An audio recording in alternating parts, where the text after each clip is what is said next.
¿Cómo está la banda?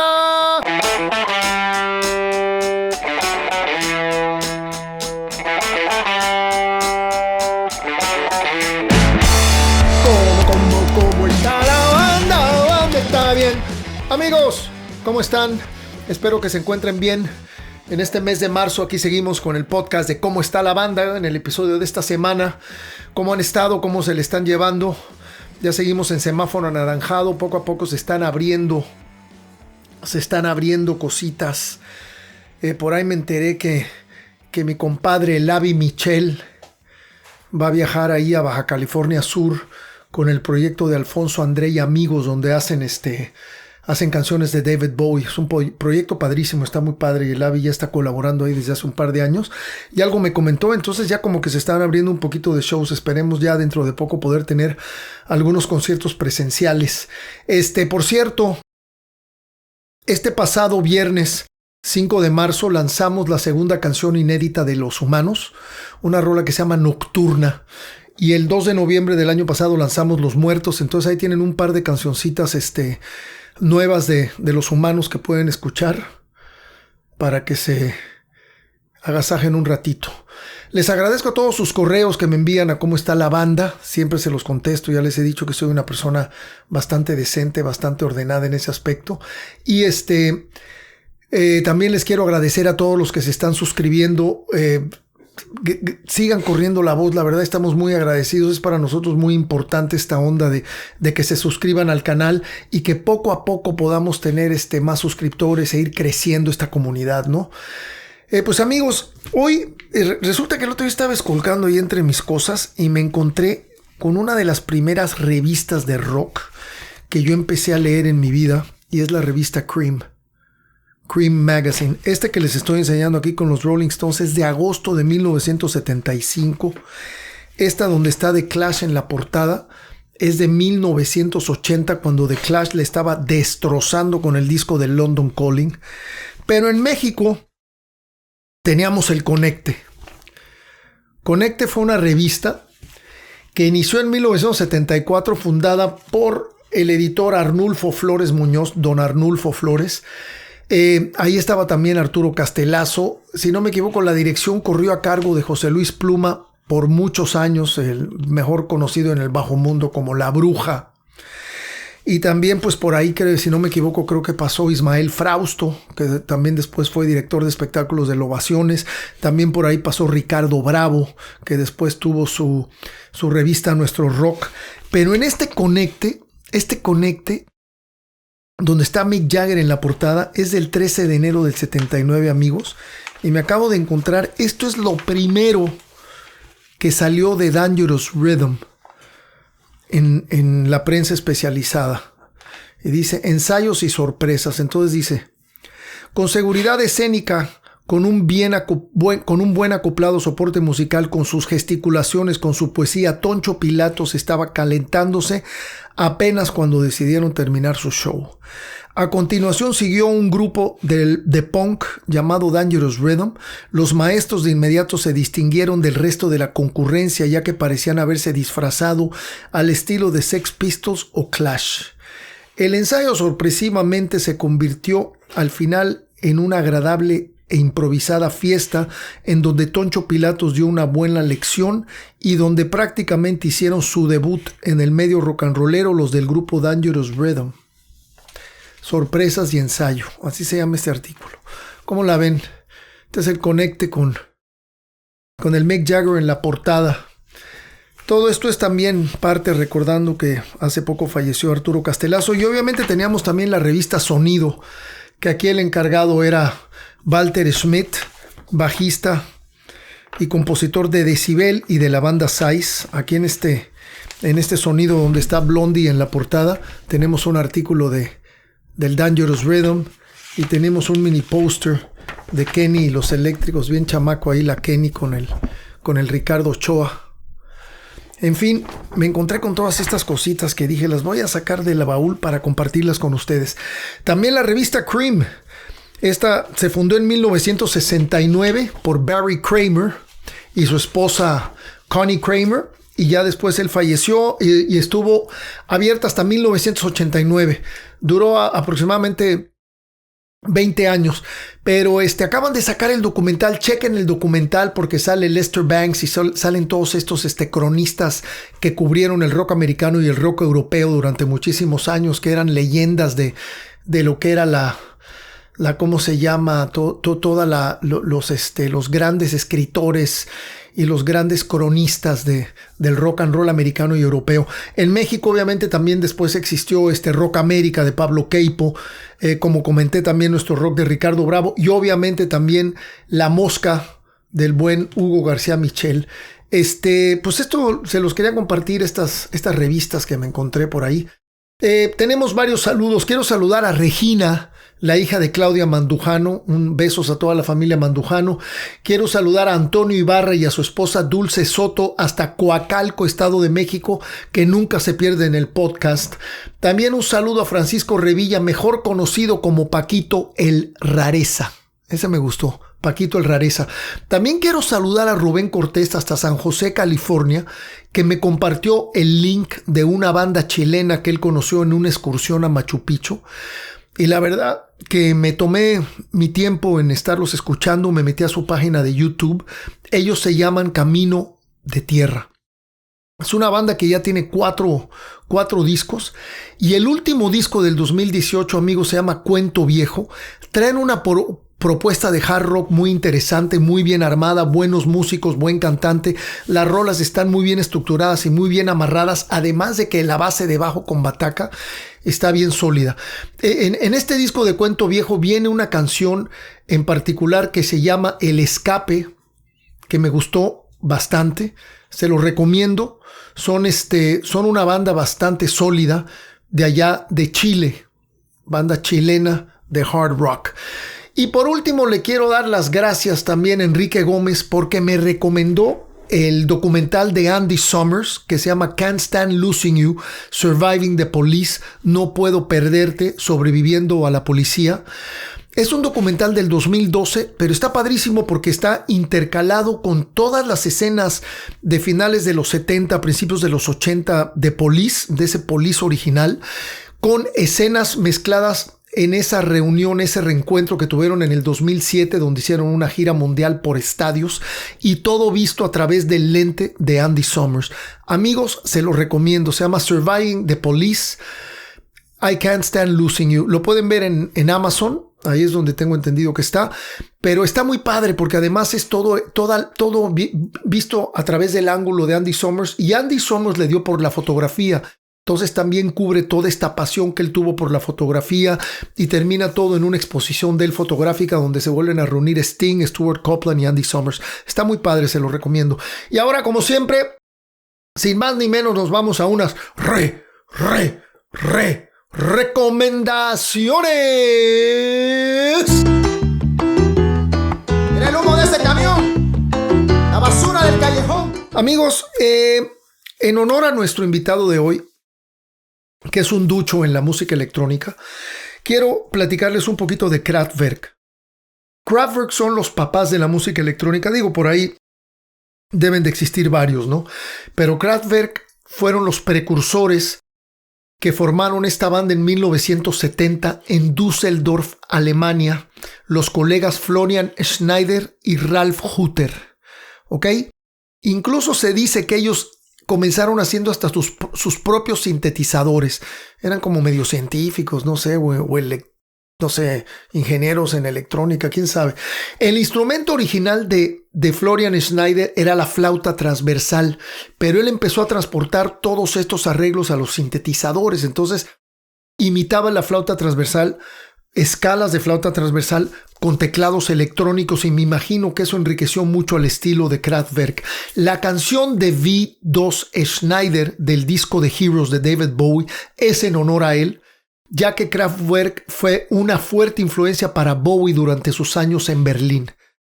Entre sus discos más importantes se encuentran Autobahn de 1974, Trans-Europe Express de 1977 y The Man Machine de 1978. Este es mi disco favorito, el tercer disco de ellos, que se llama The Man Machine. tuve la oportunidad de verlos en vivo en Los Ángeles, después los volví a ver en Miami, con la gira de Computer World, que esa, si no me equivoco, fue un disco del 79, 80 por ahí. Pero esta es toda la parte de adentro de The Man Machine.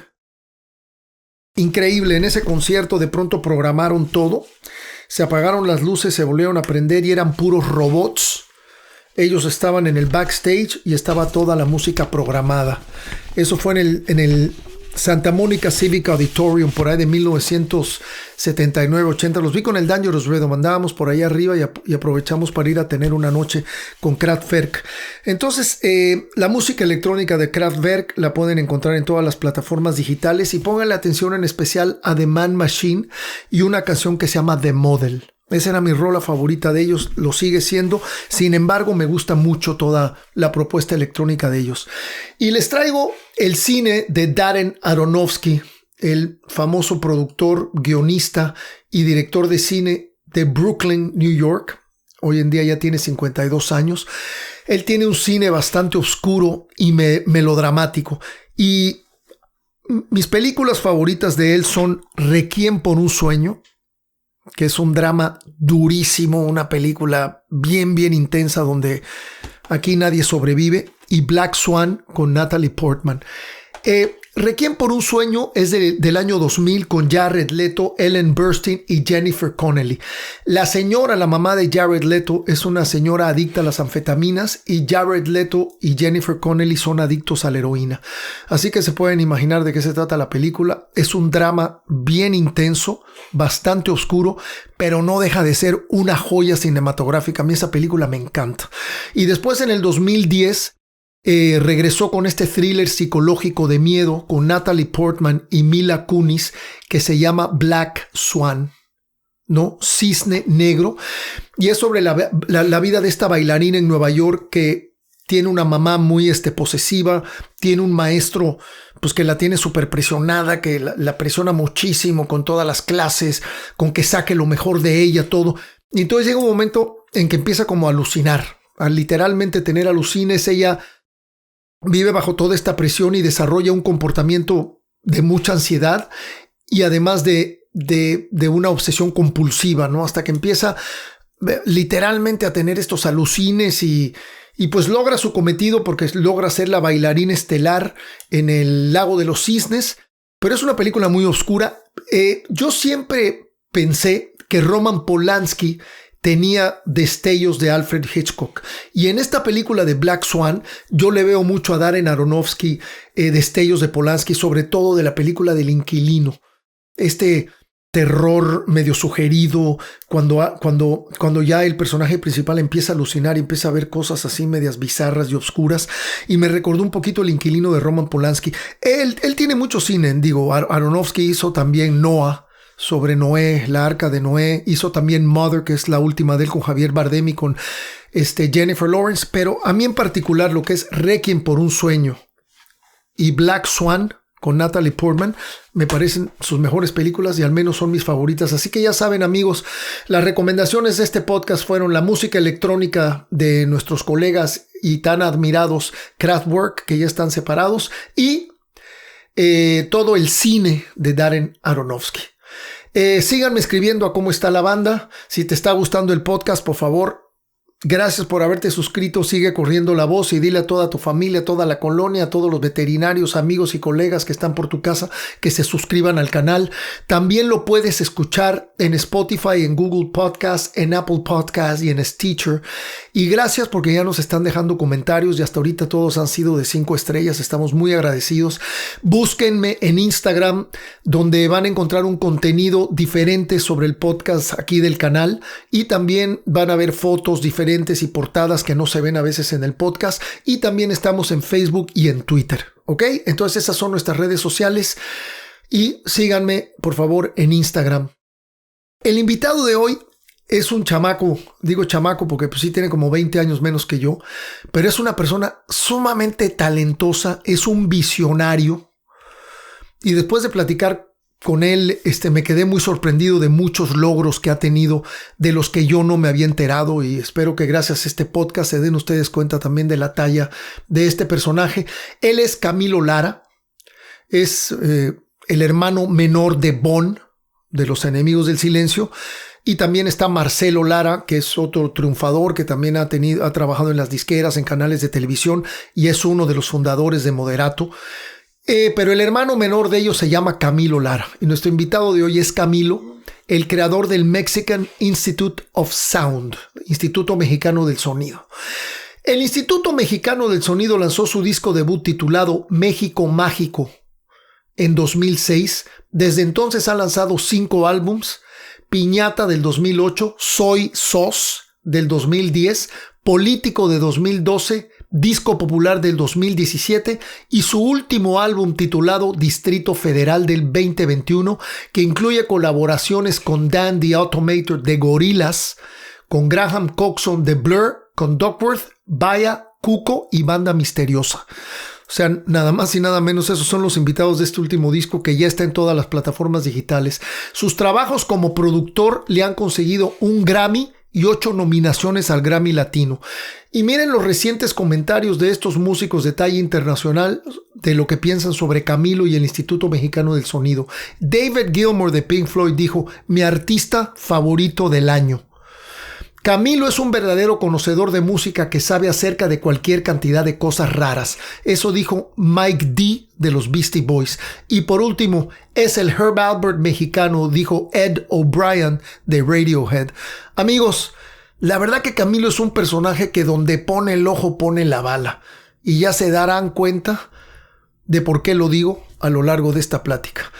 Así que no se diga más y nada menos. Por cierto, y además escogió un disco que me dio muchísimo gusto y me sentí muy honrado de que lo haya escogido. Vámonos con Camilo Lara a esto que se llama Entre Amigos y Vinilo.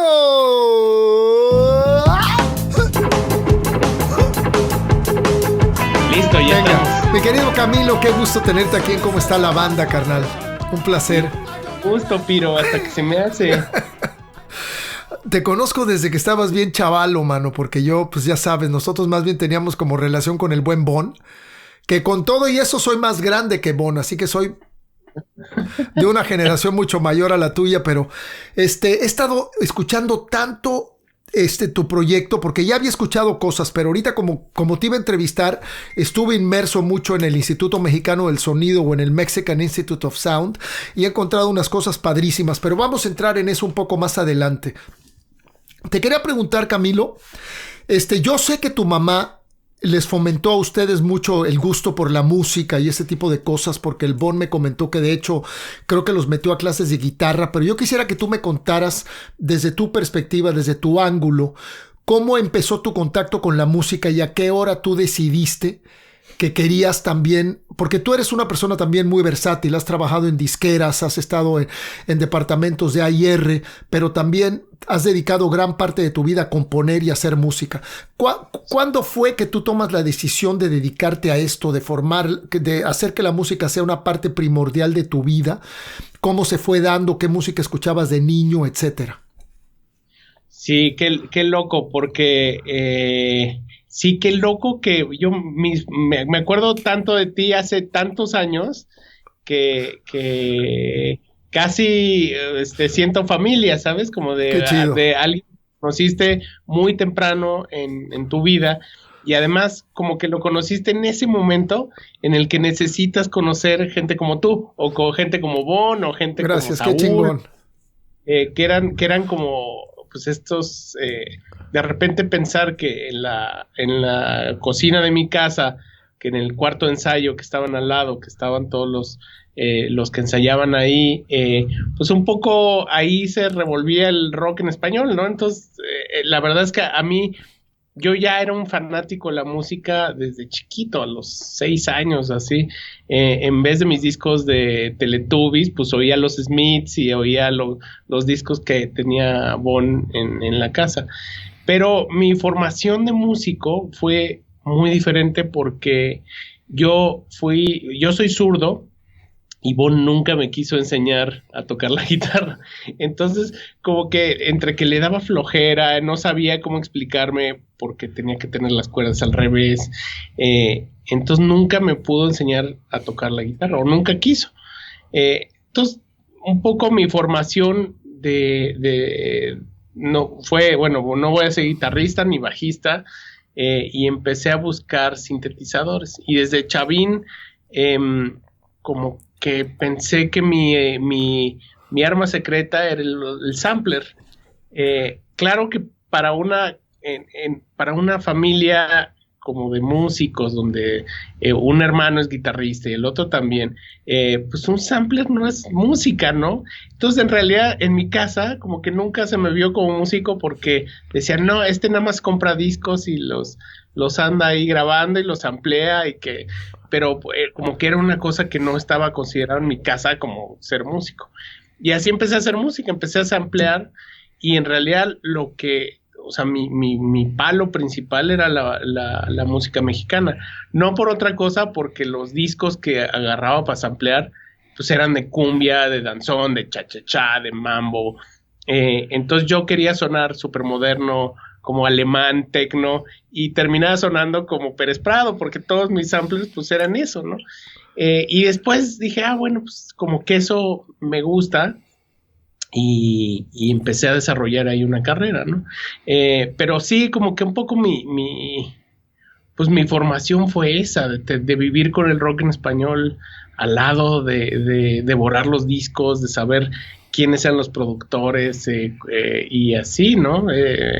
Me gustaba mucho, tuve una infancia feliz por eso, porque vi crecer ante mí como algo en lo que creía mucho, ¿no? Que era el rock en español.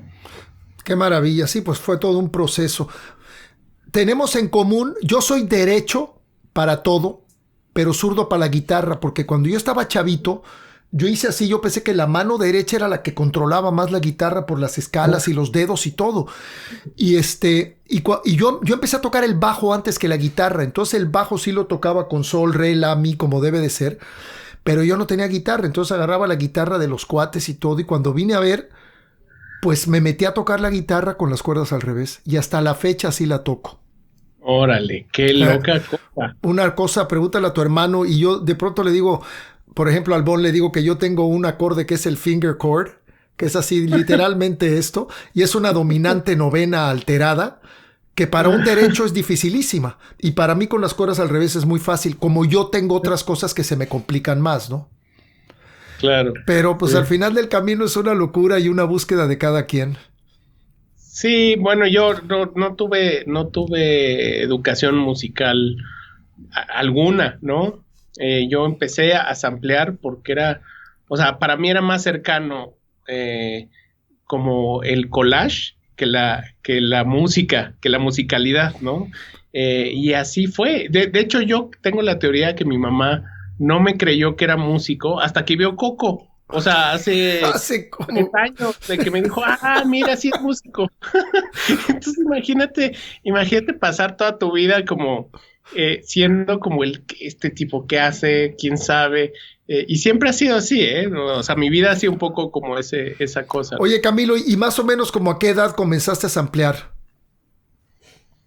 Uy, súper chavillo. Empecé a tener mi primera banda, como que era más punky y bastante mala, pues habrá sido como a los 14 años, y como a los 16, 17 años empecé a hacer música con computadora, ¿no? Ahí fue donde empecé a cortar y pegar, y ahí era un súper coleccionista de discos, entonces iba a la Lagunilla o algún mercado, lo que sea, y compraba los discos que nadie quería. Entonces me alcanzaba y compraba discursos, compraba marchas infantiles, como puras cosas horribles que todo uno no le interesaba para nada, y pues eso era lo que se ampliaba, ¿no?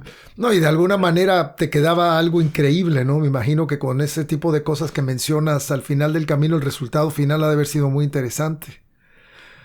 Pues más o menos, ¿Sí? O sea, como que hubo muchos años de hacer música y de que, pues nada, ¿no? Como que fue, te digo, era mucho collage y de repente, por ejemplo, cuando hice el primer disco, hay dos historias chistosas de ese disco, ¿no? La primera es que le hago un remix a un sello español que se llama Love Monk y me dicen, qué bien está este remix, ¿tú haces música propia? Y le digo, sí, claro, estoy haciendo mi disco.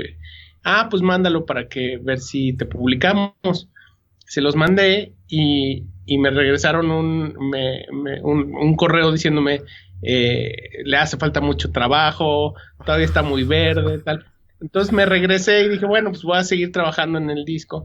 Y resulta que la computadora que tenía ya no tenía memoria y era de esas como que eran una cosa contenida que no puedes poner un disco duro, y ya no cabía nada. Entonces me esperé 2 semanas y les mandé las mismas rolas pero en distinto orden y lo oyeron y me dijeron y así salió mi primer disco. ¡Qué bárbaro! Entonces, no, y la segunda historia es se lo doy a Yacoman para que me lo masterice y me lo medio mezcle y me habla y me dice, oye, tu disco es mono. Y yo, ¿cómo que es mono? Entonces, regularmente como que tú ves en un espectro el audio y pues tiene juego y a veces va para un lado, para otro, y esta era una bola en medio, así, y le digo, ¿qué hacemos? Pues estéreo falso, y así salió. ¿En qué año fue eso? Pues eso fue hace 15 años. ¿Y ese fue el primer disco del Instituto Mexicano del Sonido o era otro proyecto? Ese era el primer disco del IMSS, sí. Qué chido, güey. Entonces, pues fue un disco que lo hice, o sea, literal, así, cortando, o sea, en mi computadora había huellas digitales porque cortaba los samplers midiendo con el dedo en la pantalla, o sea, de un rupestre así tremendo, y así fui, pues, mejorando o no, quién sabe, ¿no? Pero yo creo que ese es pues es mejor hacer eso que no hacer nada, ¿no? Empezaste de alguna manera. Ahorita que me comentabas eso, que de pronto comprabas un discurso o no sé qué y los ampliabas, me vino a la mente, ¿te acuerdas aquella canción del disco de Brian Eno y de David Byrne que se llama My Life in the Bush of Ghosts? Que creo que se llamaba Help Me Somebody. Y era un discurso de Martin Luther King, si no me equivoco, ¿no?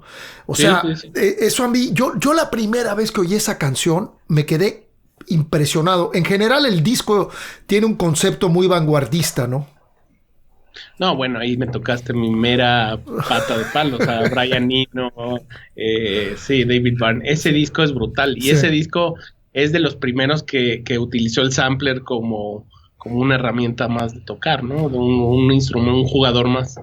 Claro, y te pones a pensar que son músicos de una cierta capacidad instrumental. Digo, no es que David Byrne sea un gran guitarrista, creo que es mucho más cabrón su manera de visualizar lo que quiere hacer que su talento con el instrumento, ¿no? Es un tipo que conceptualiza las cosas y las logra que suenen exactamente como se las imaginó en la cabeza. Y ese es un disco sumamente válido también, ¿no? En toda su carrera. Sí. Yo creo que, o sea, para mí, mis grandes ídolos de músicos no son necesariamente buenos músicos, aunque me gustan más los curadores, los curiosos, los que a través, o sea, como que la música es el medio para hacer algo más, ¿no? Sí, claro, el concepto. Sí. El concepto.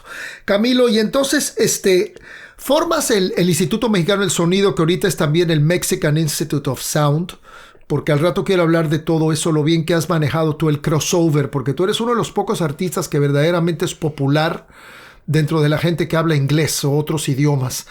Pero tú eres ese proyecto. Tienes diferentes músicos con los que tocas en vivo, ¿cierto? Pero el proyecto eres tú solo, ¿no? Yo solito. Yo soy el que grabo todos los discos y las canciones y todo, ¿no? Sí. Ok. Y en el caso de Mexri, ¿Cómo lo pronuncias? Es el tributo que le hiciste con músicos mexicanos a Morrissey. Mexri. Ese fue... Fíjate que me invitaron a hacer un show en Inglaterra que como que hubo una fundación que quería hacer una cosa cross-cultural entre México e Inglaterra. Me dijeron... tenemos este show para hacer una cosa mexicana que tuviera algo inglés. Entonces se me ocurrió pensar que qué tal si Morrissey hubiera vivido en México y fuera mexicano. Un poco pensando en que Morrissey, toda su música es súper melodramática, tiene una conexión muy fuerte con los, sobre todo con la gente en California, los chicanos y mexicoamericanos. Entonces pensé en hacer eso un poco como, a ver, voy a hacer ese show y ya. Y saqué una canción en SoundCloud y el show se vendió en un día.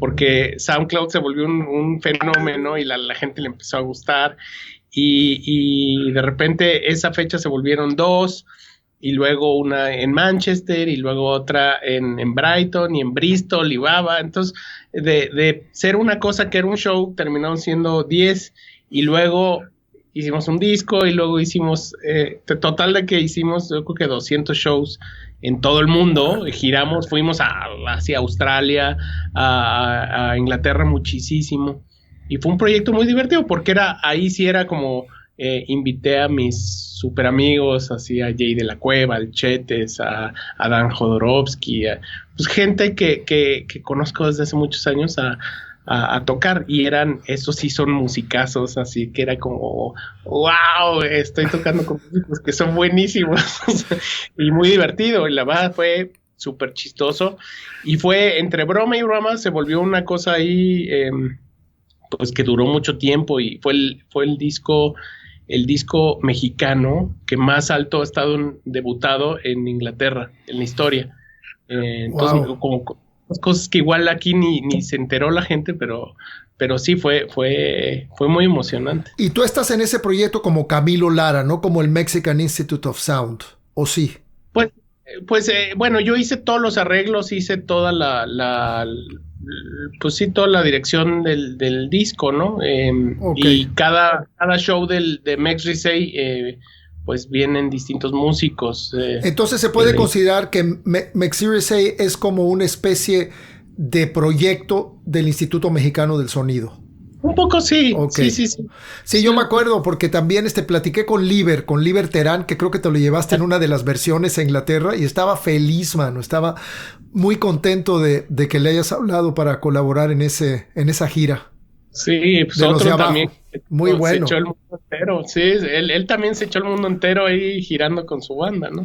Sí, fue recuerdo que los de abajo también como firmaron con Luaka Bob, la disquera de David Byrne, hicieron buena talacha allí en Europa. Sí, de los primeros. Sí, buenísimo. Porque estamos buenísimo. hablando como de la década de los 90, si no me equivoco. Sí. Por ahí, sí, mediados de los 90, mediados finales, ¿no? Sí. Así es.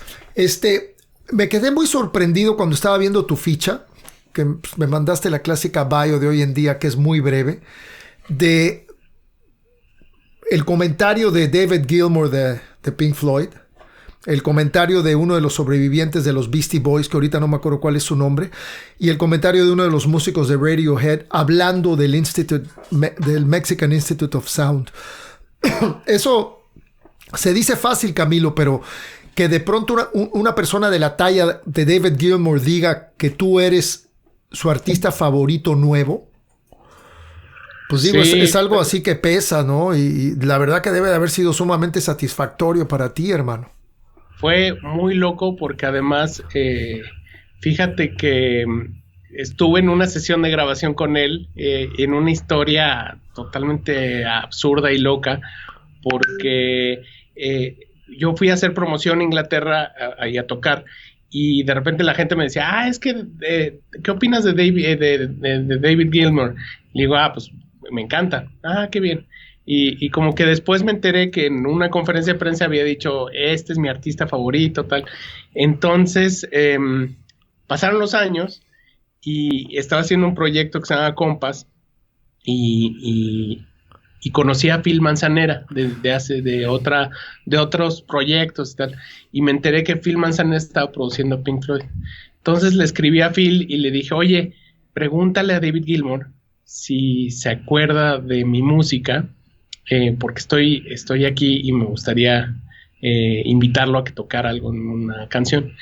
Entonces dice Phil que le dijo, oye, ¿conoces al Mexican Institute of Sound? Y sacó su teléfono y dijo, sí, mira, y le puso canciones. ¡Qué chido! Y se quedó así helado. Entonces me dijo, sí, que sí sacó a ti y sí quiere hacer una colaboración contigo. Entonces a los 2 días estaba en Inglaterra grabando y a los 2 días fui al estudio. Me citó a las 11 de la mañana, llego, le pongo la canción que quiero que haga, que era una canción que había grabado en Jamaica con Sly and Robbie, otra historia también muy loca. Uf. Entonces se la pongo, la pone a todo volumen y en el estudio pasa Boy George y lo oye y dice, ¡guau! ¿Qué es eso? Yo quiero grabar. Se mete al estudio de Boy George y empieza a grabar. Y empieza a grabar y a grabar y a grabar y a grabar. Y de repente, como a las 3 de la tarde, dice, ay, bueno, ya, pues ya quedó. Y David dice, bueno, pues sí, pues, ya no nos va a dar tiempo de grabar hoy. Si quieres, grabamos mañana o pasado. Y no, pues sí.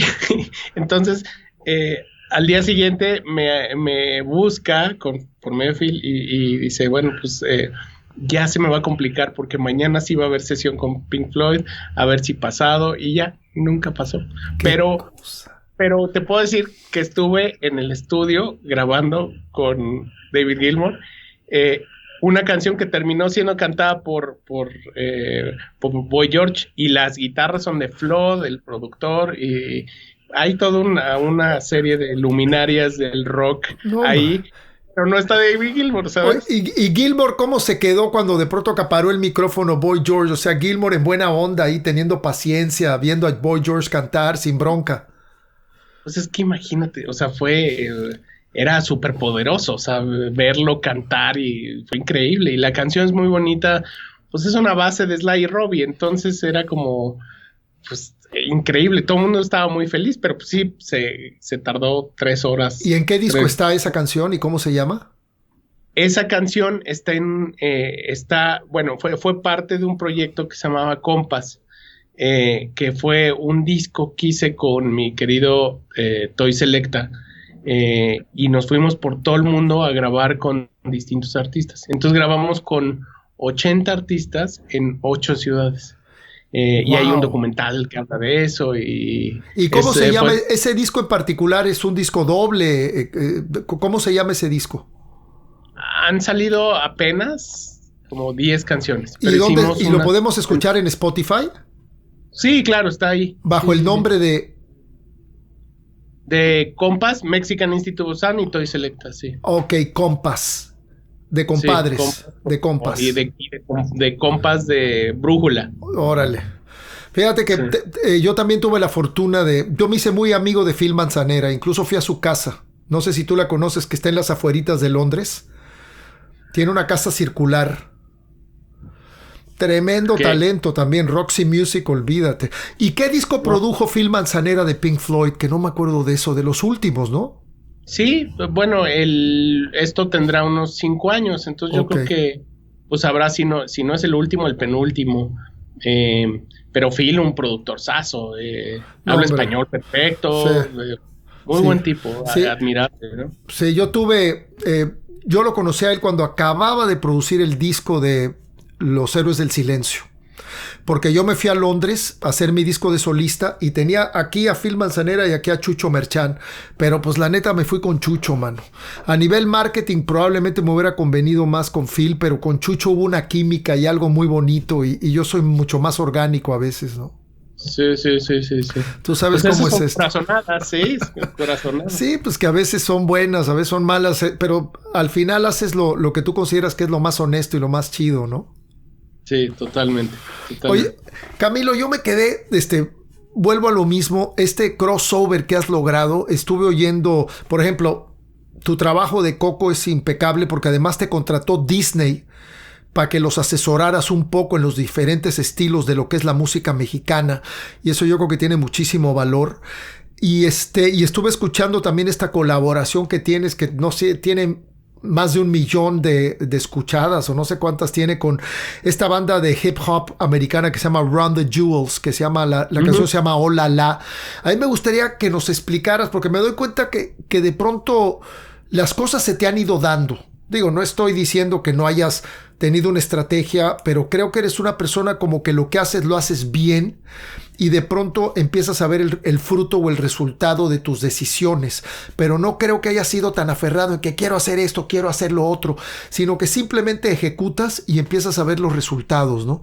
Y ahorita como me cuentas lo del proyecto este de McSeracy, que de haber a lo mejor pensado ir a tocar 10 veces en Inglaterra, te fuiste a tocar 200 veces por el mundo entero.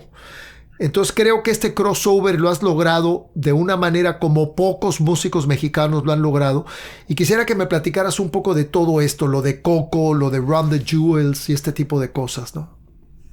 Pues sí, bueno, creo que tiene mucho que ver con que el disco haya salido primero en España. Salió en España, luego un sello en Estados Unidos lo sacó y muchos años después, imagínate, salió en México. Entonces aquí nunca tuve shows hasta un Vive Latino 4 años después o así. Pero sí tuve shows en España y sí tuve shows en Estados Unidos. Entonces empecé a ir mucho y mucho de mi trabajo fue ir y picar piedra y darle. Y pues con tantos años de gira, pues tú sabes que en los backstages, en aviones, en sound, en pruebas de sonido, pues vas conociendo músicos, gente, tal, y así vas haciendo como una telaraña de cosas. La verdad, en Estados Unidos toqué muchísimo durante muchos años y fui conociendo músicos, no sé, como que vas haciendo tu pequeño camino por ahí. Y bueno, curiosamente las dos, lo de Run the Jewels y lo de Coco, no pasaron por eso, ¿no? Como que justo lo de Coco, el director, el día que dijo, voy a hacer una película de cine de México, googleó música mexicana moderna y salió un grupo en primer lugar y lo oyó y dijo, está horrible, pero yo estaba bajito de ese y oyó el mío y le gustó. Entonces el guión de Coco lo empezaron a escribir con mi música en repeat, y fue bien bonito, ¿no? Pues estuve ahí desde el día 1 que nació Coco. Y bueno, por ejemplo, Run the Jewels, no sé ni cómo pasó. Un día me llamaron y me dijeron, oye, ¿te interesa hacer un remix? Yo creo que oyeron un par de remixes que había hecho y ya como que lo hice, y me encanta hacer remixes, ¿no? Como que cada semana, 2 semanas alguien me dice, oye, ¿quieres hacer un remix tal? Pues entonces lo hago. Y hay unos que salen mejor que otros, pero pues, es como medio un deporte de estar haciendo remixes todo el tiempo. Qué bien. Y en este de Run the Jewels hay también un grupo de Santa Fe, ¿no? ¿Cómo se llaman estos cuates? Es un rapero de Santa Fe, Guanajuato, que se llama Santa Fe Clan. Ese. Que es literal un niño. Tiene 20 años, 21 años. Pues la rolita está buenísima, se sienten las personalidades ahí interactuando, a mí me gustó mucho. No, y él es yo creo que probablemente los mejores artistas nuevos que hay en México. Es un brillante, o sea, es brutal. Luego produje un par de canciones de su disco, y pues es un súper talento, ¿no? Increíble. ¿Y qué edad tiene, Camilo? Él, 2021. 2021, sí, me lo acabas de decir. Es que ya me tomé un par de mezcales. Está bien. Oye, está viejo, bien. ¿Y cómo entras al mundo de las disqueras? Pues, ese es todo un tema. Sí, o sea, a la distancia, como que la carrera de mucha gente es, soy músico y luego me vuelvo disquero porque conocí como todo esto. Pero yo, fíjate que necesitaba comprar discos, o sea, tenía un problema de comprar discos, y necesitaba dinero a como diera lugar, y era un niño, entonces mis papás no me daban dinero para comprar discos. Entonces primero a los 14 años fui mesero, y fui mesero, entonces me pagaban y salía corriendo y me compraba un disco. Y en ese restaurante, que un restaurante cualquiera, conocí a la gente que estaba abriendo una estación de radio que se llama Radioactivo, que era una estación seminal en México, y les dije, oigan, yo tengo muchos discos, porque oyeron la música que estaba poniendo, invítenme para que les enseñe mis discos. Y me invitaron, y al día siguiente me volví programador de Radioactivo. Entonces empecé a trabajar en la radio, y de ahí ya me cansé, era muy cansado porque estaba en la secundaria y tenía que ir a producir todas las noches y llegar en vivo a la secundaria y luego así estar toda la semana. Renuncié y me volví manager. Fui manager de Titán, de un grupo de mi hermano Marcelo, que se llama Temporada de Patos. Claro. Y de otros grupos. Y organicé mi primer gran evento, que era una tocada con Titán, un grupo que se llama La Nao, y Temporada de Patos, en el Salón México. Entonces la organicé, puse todo mi dinero, contraté al Flama para que llevara los instrumentos, y a Marquina, y a toda la artillería pesada del rock en español, y obviamente del danzón, porque estaba rentando el Salón México. Y un día antes matan a Colosio. Entonces declaran luto nacional y cierran todos los... 94. Sí. 1994, ¿no? 93. Por ahí. 94. 94. Sí. O 93 puede ser. Total de que perdí todo mi dinero, todo lo que había ahorrado de todo lo que había trabajado. Y dije una cosa, dije, jamás vuelvo a ser manager. Me parece lo más horrible del mundo. Y me deprimí, dije, bueno, pues ya voy a trabajar en otra cosa y tal. Y al día siguiente me ofrecieron trabajo en EMI de promotor. Promotor de radio, que es como ve y entrega los discos, claro. Y ahí que te reciban 4 horas después, y luego, o sea, un trabajo en el ecosistema de las disqueras bastante pinche, digamos. Entonces, pues entré ahí, pero conocí a muchos músicos de esa época, y pues le estuve enchinchando a mi jefe para decirle, oye, hay una escena en Monterrey que está empezando a pasar, están estos grupos, tal, y un día me creyó y me dejó firmar 2 grupos, y que firmé a Plastilina Mosh y al Gran Silencio. Nada más. Y a partir de ahí me volví a R. Entonces, un poco como... no es que yo quise hacer disquero.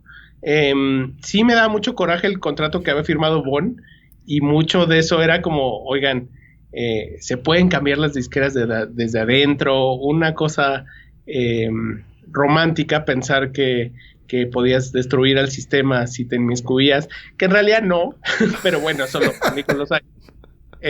Pero por lo menos pues, fui firmando un montón de cosas, y eventualmente me fue bien, firmé un buen de cosas exitosas, desde, no sé, Zoe firmé en su momento, firmé a RBD, cosas de todo tipo, y eventualmente me volví el jefe. Entonces pues me fue bien en las disqueras, hasta que llegó un punto en que dije, bueno, o me sigo dedicando a eso toda mi vida, o hago música, y para ese momento ya llevaba bastante tiempo haciendo música, y decidí cortar y dedicarme a producir y hacer música. Entonces siento que tuve un camino como Benjamin Button, medio al revés, lo que todo mundo tiene, pero siempre vi, la verdad, mi trabajo de disquera un poco como tu day job, donde pues tienes esto que te da para vivir. Yo lo pensaba para comprar discos, y ya, nomás que yo tuve la suerte, regularmente los músicos pues se consiguen una chamba de oficinista, lo que sea, pero la mía era más cool, o sea, estaba haciendo lo que me gustaba y con gente que me gustaba, ¿no? ¿Y todo esto fue en EMI, Camilo? ¿Toda esta etapa fue en EMI o colaboraste en varias disqueras? Porque es curioso que tu hermano Bon, Leoncio, fue artista de EMI. No, fue de Sony. Ah, fueron Sony, claro, sí, perdón. Sí, ok. Sí es cierto. Es que no. me confundo tanto de esa época, porque me acuerdo de los Caifanes que estaban en Sony, luego se fueron a Ariola, y varios artistas de Sony se fueron, y algunos acabaron en EMI, otros acabaron en Ariola, y en el caso nuestro acabamos en Melody. Perdón, ok, pero entonces toda esta etapa... Toda esta etapa que te aventaste, ¿fue nada más en EMI Capital o...? Es que estuve en EMI 2 veces. Y fue raro porque estuve un buen rato. Toda mi etapa de que me volví a R, luego dirigí un sello que se llama Virgin, hice un sello de cosas nuevas, etcétera. Y luego conocí a Alfonso Cuarón.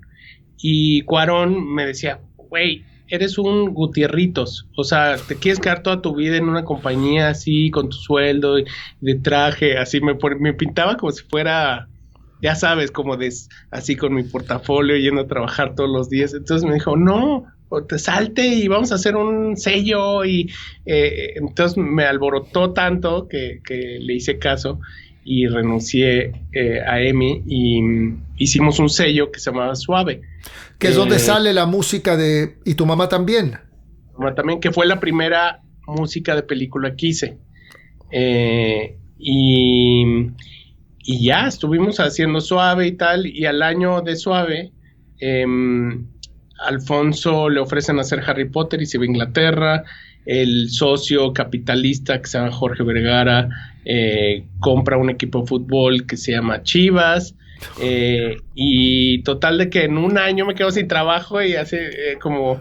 Entonces le decía a Alfonso de, oye, gracias por sacarme de ser Gutierritos, pero ya no tengo chamba, o sea, de repente tú te fuiste a ser Harry Potter.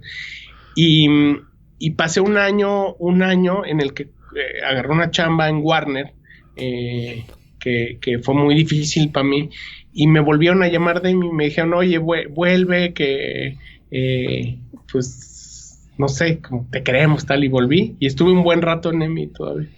Entonces sí, que prácticamente toda mi vida en salvo Suave, ¿no? Que fue un proyecto bien padre, ¿verdad? Ahora, ahorita que me dijiste que hiciste el soundtrack de Y tu mamá también, ¿hiciste supervisión musical de esa película? Sí, trabajé en eso y trabajé en la música. Es que es una gran recopilación la de ese disco, ¿eh? Desde Molotov hasta el Buki. Sí, fue un momento bien emocionante. Y era una disquera independiente cuando no había disqueras independientes como tales en México, ¿no? Digo, estaba Opción Sónica y otros, pero no, como que estuvimos a un año un año adelante, ¿no? Y cuando Suave fue un fracaso, nada vendió, todo, y luego cerró Suave. Y al año siguiente salió Noiselab y Noiselab un poco recogió todo lo que habíamos hecho. Bueno, lo hicieron muy bien, pero siento que si hubiéramos salido un poquito después, no sé, tal vez estábamos un poquito adelantados a la época. Los timings son importantísimos. Yo que te puedo contar de mi experiencia con Comrock, que fue... Yo siempre digo que Comrock podría haber sido como Stiff Records en Inglaterra, totalmente. En fin.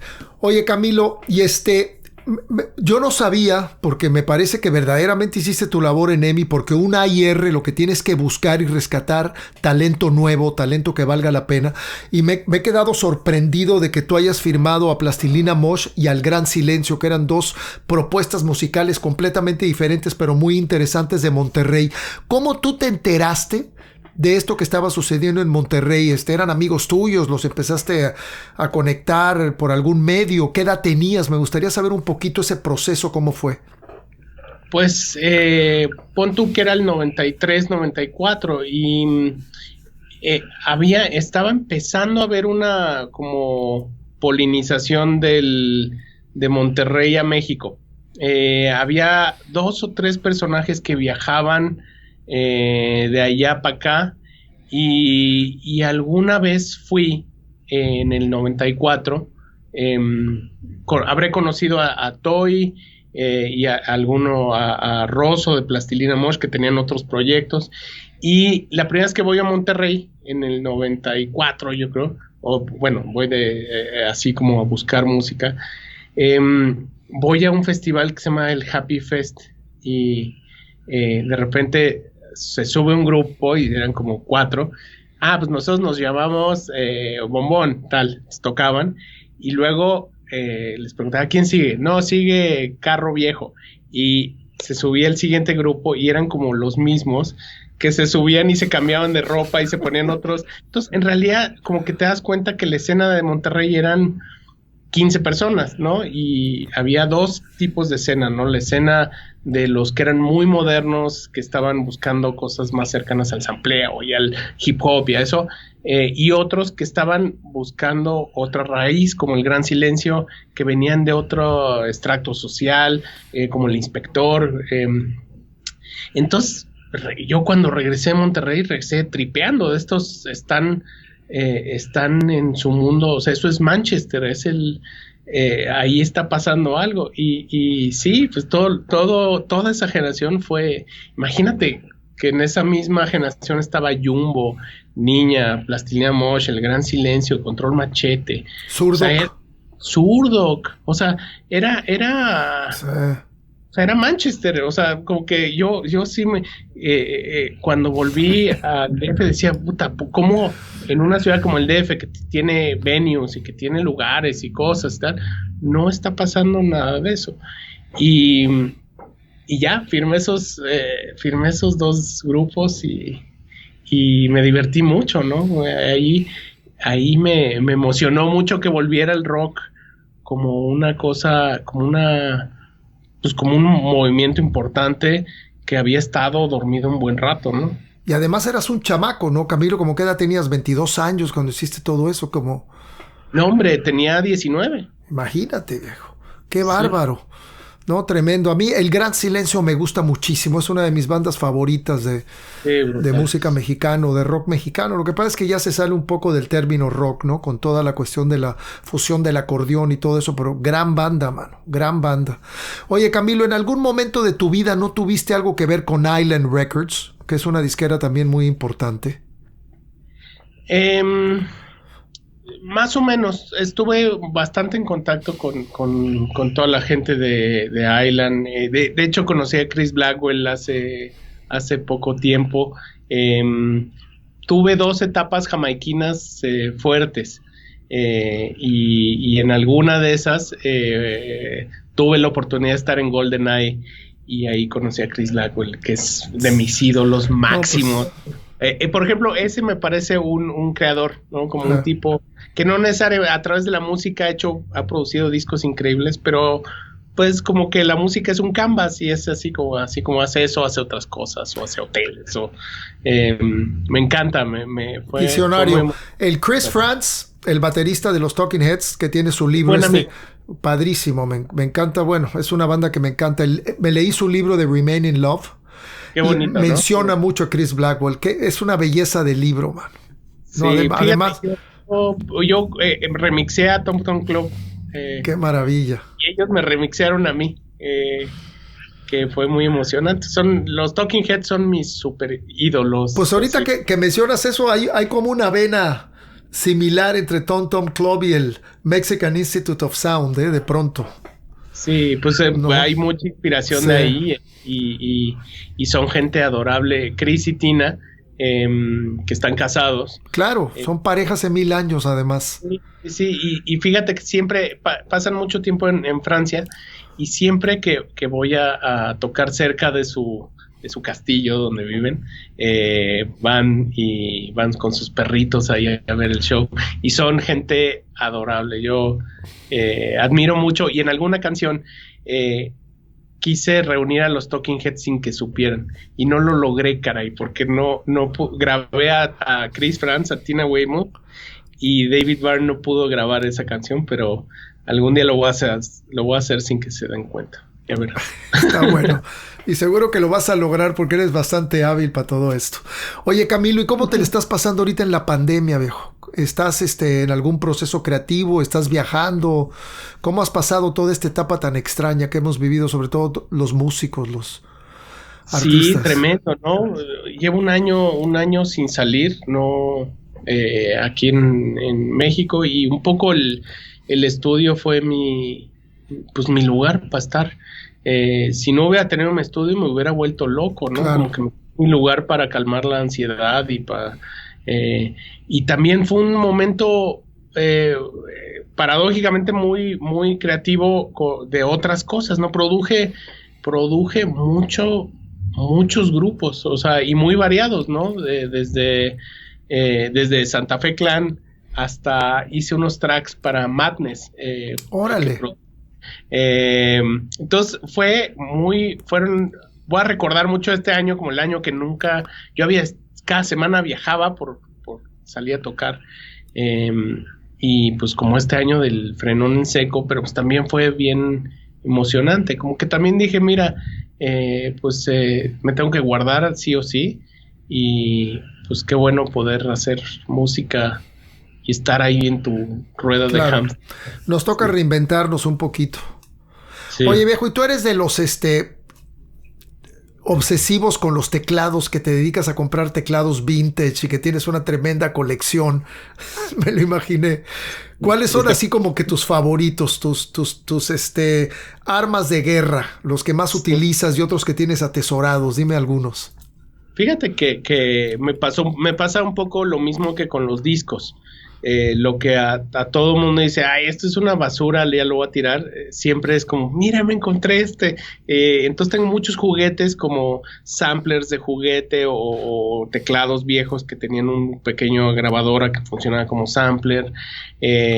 Tengo, por ejemplo, en California había unas tarjetas magnéticas que pasaban y decían el nombre en inglés de algo, para que los inmigrantes aprendieran a hablar inglés. Pero si esa tarjeta se puede grabar. Entonces, si pegas muchas tarjetas, puedes tener un sampler realmente análogo, hecho en papel. Por ejemplo, eso me vuela la cabeza, ¿no? Y bueno, farfisas, Moogs, todos los órganos me vuelven loco. Solinas, pues no sé, como... es un vicio caro, pero yo dentro de todo como que busco cosas que igual la gente no le encuentra belleza en las cosas, ¿no? ¿Y lo tienes todo en tu estudio? Sí, tengo así pura basura, o sea, parezco hoarder. Muy bueno, me gustaría conocerlo ahora que vaya por allá. Ya te invito y aquí hacemos una rol. Oye, viejo, ¿y ¿te gusta el Mini Moog? Sí, tengo uno. Sí, tengo uno, 60 y tantos. Sí, me encanta. Siempre que me viene el Mini Moog a la mente, me viene el solo de Keith Emerson en la rola From the Beginning. ¿Te acuerdas de eso? Sí. Es claro. así como que clásico. Tururiruru. Esa onda. Lo que nunca le pegué es a los modulares, que me parece ya como que es un vicio muy caro que nunca quise entrarle, porque son ahí sí entras y te vuelves Nortec, como que terminas con 1000 aparatos y nunca le entré eso. Oye, viejo, pues qué a gusto, que me he enterado de unas cosas tuyas que no me las esperaba, ¿eh? Qué bárbaro, qué admirable. Y más ahora, porque escogiste, de todos los discos que podrías haber escogido para platicar, escogiste nada más y nada menos que En la Mira, de Ritmo Peligroso, lo cual para mí es un honor y un orgullo. Oye, ¿cómo iba a perder la oportunidad de preguntar 30,000 cosas que tengo de ese disco? O sea, para mí o sea, hay así como El Sandinista o como discos que son mestizajes brutales, como El Circo. En La Mira siento que tenía totalmente eso, tenía un espíritu que, claro, ahora que me dices de Inglaterra y eso, espérame. Sí, no te preocupes. Ya. Perdón, es que no pasa nada. Es más, no vamos a editar, estuvo muy chido. Pero lo que te decía es que yo creo que fue un disco que fue muy valioso para mí y siento que tenía este mestizaje, que lograba el sincretismo entre lo que estaba pasando en Inglaterra, la desolación de los 80s, del Margaret Thatcherismo, de que aquí me imagino que debe haber sido aún peor leyendo las crónicas de esos años. no sé, me parecía un disco muy salvaje y de hecho también te quería preguntar de un par de canciones ya te la volteé, perdón, que te quiero entrevistar yo, pero de Dangerous Rhythm hay un par de canciones que me parecen que la historia les tiene que dar algún lugar en algún momento, alguien los va a revalorizar, como por ejemplo The Bar, que me parece que son canciones que tenían esta rabia y esta cosa que pusieron muchos cimientos para entender lo que estamos viviendo ahora y estaban muy adelantados, sonaban increíble, o sea, ese disco es también súper emocionante, pero en La Mira, pues fue el disco que yo oí de niño y el disco que me hizo viajar, y además con una letra tan enigmática como el Marielito, que me tardé muchos años en entenderlo. Parecía asombroso, ¿no? Y de hecho tengo una canción que es como una respuesta al Marielito, que se llama En el Batey, Órale. que era un poco inspirada en eso, ¿no? Como en esta idea de un lugar geográfico, en un puerto de migración, no sé, igual le estoy poniendo más adjetivos de los que creo, pero muy válido, para mí tapa.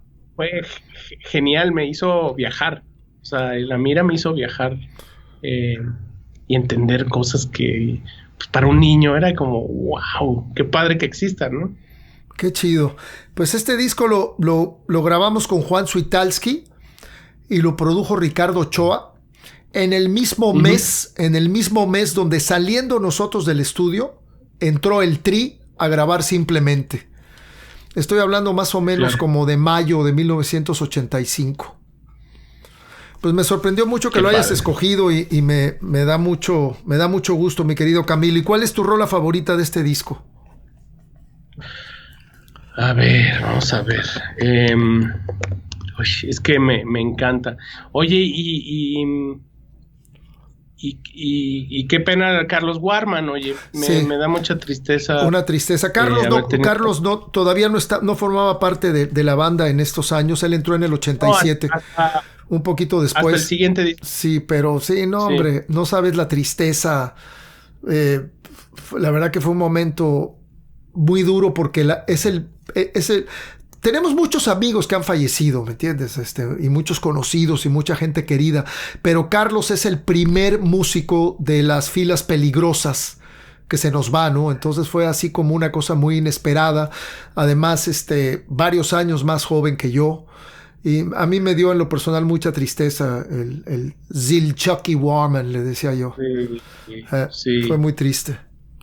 Oye, mira, es que Rock del Tercer Mundo me parece que es así, esa canción es memorable, y además me parecía muy avanzado, como que no solamente hablaras de amor, ¿no? Como pensar en que ya estabas clavado en temas que serían tan seminales hoy en día, ¿no? O sea, como ecología, como el petróleo futuro, como pensar como de no sé, como que mucho de mi carrera también como que he tratado de seguir eso, de decir, bueno, pues voy a hablar de otras cosas, de política, de cosas que igual pues, como que está bien tener un lado combativo, y me gusta mucho el espíritu en general del disco, ¿no? Sí. La guerra acaba, me parece brutal. No sé, como que he vuelto mucho a este disco con los años, y siempre lo he querido samplear, fíjate. Así es que un día te voy a pedir un permiso para samplear algo. Adelante. Sí, hacemos. Vamos a divertirnos, vamos a hacer algo diferente con En la Mira, que por cierto, el año pasado cumplió 35 años. Es increíble. Wow. El año pasado, en el 2020, cumplió 35 años. Es que yo siempre creo que cuando encuentras un espacio donde expresarte y logras cierta originalidad, tu música se vuelve atemporal. Sí. No, porque no estás preocupado por seguir los pasos de alguien, sino que simplemente estás sacando tu esencia, sacando un poco lo que traes adentro. Y fíjate que yo con los años llegué a respetar y a querer mucho el disco de En la Mira, como el primero de Dangerous Rhythm, porque de pronto, como estaba yo evolucionando como músico, creía que podía hacer las cosas mejor, y a veces no te das cuenta de lo que hiciste en ciertos momentos, de que a lo mejor no dominabas la guitarra como la dominaste años después, o no estabas componiendo con ciertas complicaciones, que eso no te hacen ni mejor ni peor. Te cuesta toda una madurez pasar por ese campo de darte cuenta que lo auténtico a veces es más importante que complicarse, ¿no? Totalmente, como que siento que esos discos captan como aunque no lo quieras, captan los tiempos, lo que estás viviendo, el hambre que tenías, o sea, como que es súper bonito. Después cambias el hambre por la inteligencia, o cambias como mejor grabar o mejor tocar y eso, pero siempre esas cosas de instinto son bien poderosas, ¿no? Como que captas algo ahí que la juventud es un elixir, ¿no? Y después, o sea, que es como la discusión de, bueno, Dylan, ¿qué es mejor, el Dylan de hoy o el Dylan del pasado, ¿no? Creo que el Dylan del pasado tenía esta rabia que no tiene el Dylan de hoy, pero el Dylan de hoy pues tiene esta colmillo y grandeza que tal vez no, una gente joven no la tiene, ¿no? De acuerdo. Ese disco tiene todo eso, ¿no? Como que a mí me huele como a un México efervescente. Y ahorita que estamos platicando, me viene a la mente, Camilo, que puede haber sido el detonador de los últimos años de Dangerous Rhythm y los primeros de Ritmo Peligroso se casan en el disco de En la Mira, porque todavía el disco tiene mucha rabia. Yo, desde mi perspectiva, creo que probablemente es el mejor disco de Marcelo, donde Marcelo tenía un espacio para hacer las cosas con un gran gusto, porque ya después entró Carlos Warman y entre la guitarra y el teclado era diferente. Aquí Marcelo estaba solo, rodeando todo con sus guitarras, entonces tiene un sonido muy particular. Sí.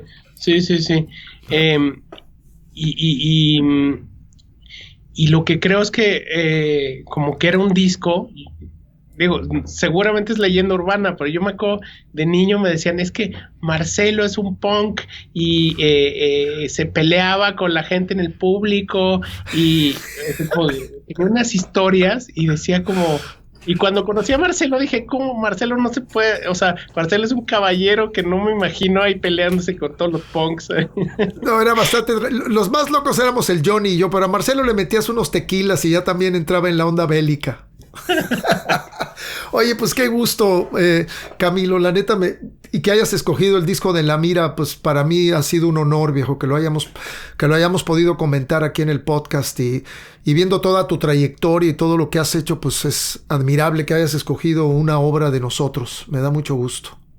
Pues es que, híjole, yo creo que luego uno es los discos que oye, y te digo, o sea, a ese nivel, el disco de La Mira, el disco del Circo, el disco de Sandinista, un disco de Esquivel, o sea, son como discos tan formativos que sí es importante luego cuando, si a la gente le gusta lo que tú haces, como decirle, oigan, no, pero es que oigan esto, que de aquí me saqué todas como las ideas para poder hacer algo mío, ¿no? Y siento que ese disco es un pilar, o sea, es un disco seminal, qué alegría que lo sigas oyendo hoy en día y suene tan poderoso como sonaba, y además tan vigente, ¿no? Es que eso me parece como, qué loco que estuvieras hablando de eso hace tantos años, o sea, sí. 35 años te hubieras preocupado por cosas que hoy el mundo grita así de, oigan, preocúpense por esto, que es fundamental, ¿no? Sí. Me recuerda a Killing Joke, a varias cosas como que también me parecen muy poderosas, ¿no? Perdón, ya te estoy echando demasiadas flores, pero no. Puro cebollazo por acá, ¿no? Pero está bien, Camilo, qué padre. Soy fan. Qué chido, absoluto. Qué chido, hermano. Pues como todo, estamos llegando a su fin, pero ha sido una plática increíble. ¿Hay algo que quieras promover, algo que quisieras comentar de tus planes a futuro? Ahorita es cuando. Bueno, nada, saqué mi disco ahora, ¿no? Que se llama Distrito Federal. Y en esas ando, ya está afuera, entonces hay que la gente lo oiga. Es un retrato del Distrito Federal, ¿cierto? De muchas situaciones de la Ciudad de México, ¿no? Son como pequeñas historias como cosas que me gustan o odio del DF, ¿no? Como desde se compran colchones, tambores, refrigeradoras, lavadoras, microondas y fierros viejos que venda, que pensaba en cómo algo que es tan de la Ciudad de México, volverlo positivo y cambiarle el pH y hacer un mantra, ¿no? Y es un disco un poco de la gentrificación, de cómo cambian las ciudades, y la ciudad esa que era medio feíta, pero pues era tu ciudad, de repente se vuelve esta guapa, cosmopolita, pero pues mi ciudad es el DF, ¿no? Yo nunca pienso en la Ciudad de México como el CDMX, pienso en el DF, en esa ciudad que nos tocó. De acuerdo. Entonces es Mexican Institute of Sound, en inglés es Miss DF, señorita DF. Se llama Distrito Federal, sí. Ok. Y está en Spotify, está en todas las plataformas. En todos lados, sí. Ok, échanos tus redes sociales, ¿cómo se pueden comunicar contigo, Camilo? Camilo Lara en Instagram o en Twitter, o IMS-Miss, que ahí ponen las cosas que están pasando con el grupo. Ok.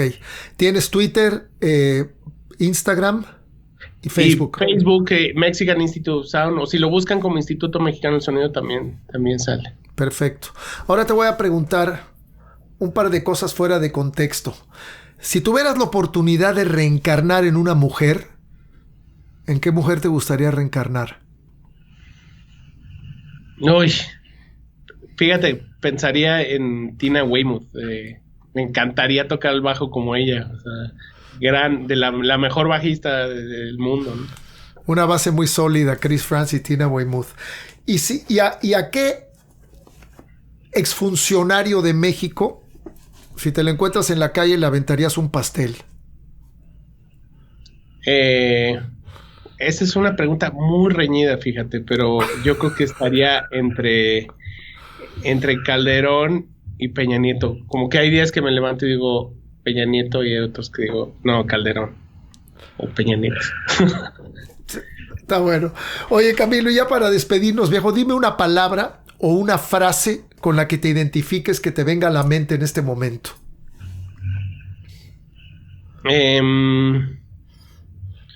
Pues supongo que la música es mi radar, eso diría. Buenísimo. La música es mi radar. ¿Cómo está la banda? Gracias, Camilo. Qué a gusto, viejo. Se nos fue una hora. Para mí llevo 10 minutos hablando contigo, viejo. Hombre, yo estaría aquí en 2 años. No, luego hacemos la parte B, hermano. Tenlo por seguro.